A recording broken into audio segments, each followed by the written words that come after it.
I'm Rebecca Fryer with Kingstonist News. Here's what's making headlines today. No, seriously. No wonder they can't shoot for sugar honey iced tea. Here's what's making headlines today. May the 4th be with you, 2022. Well, the owners of Kingston's largest taxi companies are so upset by a 40% increase in fare charges imposed upon them by the Kingston and Area Taxi Commission that they are refusing to collect it, despite threats of fines and the loss of licensing. Operators say they fear the drastic hike could produce a severe drop in business and the possible death of the industry here in Kingston. In a report published by the Taxi Commission on April 11th, operators were notified that a fee increase was incoming in response to concerns raised by the industry about the price of gas and general inflation. However, the 40% price hike was definitely a surprise. Mark Greenwood, owner of Amy's Taxi, says companies were initially asking for a more modest 20% hike, and that the larger number, based on a small 120-person survey that does not accurately reflect the market, and that the hike in its current form is not supported by the public or the taxi industry, and that it will hurt both. There's a lot more to this story, including the matter of rideshare regulation and the KATC's authority over both local taxi services and rideshare services that were discussed at Kingston City Council last night, Tuesday, May 3rd. You can check out Kingstonist.com for more on what local cab companies are asking for, how the Taxi Commission is appointed, and how they're choosing to respond to this developing situation. Kingston Police are asking for your help identifying a woman suspected of using stolen credit cards from a locker room in downtown Kingston. Police say several items were stolen from a locker at a gym between 6:30 and 7 p.m. on Sunday, April 10th, including multiple wallets and cell phones. Police say shortly after 7 p.m., security video captured a female suspect using one of the stolen cards at a gas station in Kingston's East End. Then another stolen credit card was also used at a grocery store in downtown Kingston. Police say multiple victims were identified in this incident. The suspect is described as a white female with light brown or blonde hair and a medium build. She was wearing a dark-colored pants and distinctive maroon long-sleeve shirt with her shoulders exposed and 2 rows of small circular buttons down the front.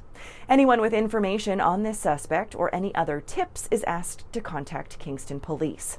A reminder that you can provide tips anonymously by calling the Kingston Police main line and simply asking to remain anonymous. The Tomlinson Construction Group is appealing the decision of Napanee Town Council to deny their request to build a permanent asphalt plant and concrete batching plant at 8205 County Road 2. In a release from the town, it will be 8 to 12 months before the municipality expects to be notified of any scheduled proceedings, and council says they will update residents as the situation unfolds and will explain the process as it develops and as any timelines become more defined. Speaking of Napanee, 6 women who participated in a months-long strike this past fall and winter had their employment terminated by Lennox and Addington Interval House when they returned to work last week. According to one employee who asked to remain anonymous, the striking workers had negotiated and ratified a deal with their employer to return to work on Thursday, April 28th. However, they say their boss, executive director of Lennox and Addington Interval House, Sue Weir, told them to come in on Friday instead for a meeting and let the workers go one by one. Kingstonist attempted to contact Weir for comment, but were unsuccessful. The shelter workers are represented by Unifor, Canada's largest private sector union. Unifor said they would be meeting with the current and recently terminated employees yesterday. Now for some quick headlines. Kingston Health Sciences Centre has announced that Jason Hahn is the new Executive Vice President of Patient Care and Chief Nursing Executive and will join the team as of Monday, July 25th.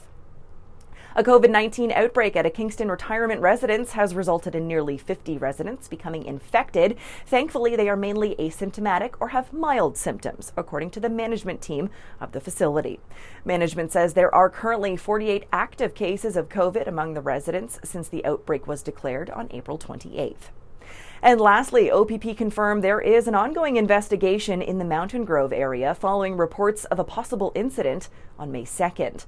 Officers, the K9 unit, and a search helicopter responded to the area on Monday night and have maintained a heavy police presence since then. OPP have not expanded on the exact nature of the incident, but say that there is no danger to the public. Obviously, this is a developing story, and we will have more when we know more.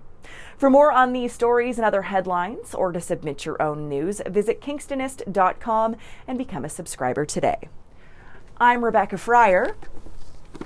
Roger, Roger. Have a great one, Kingston. I don't even know if I'm properly lined up here. Can't see anything. No wonder they have crappy aim.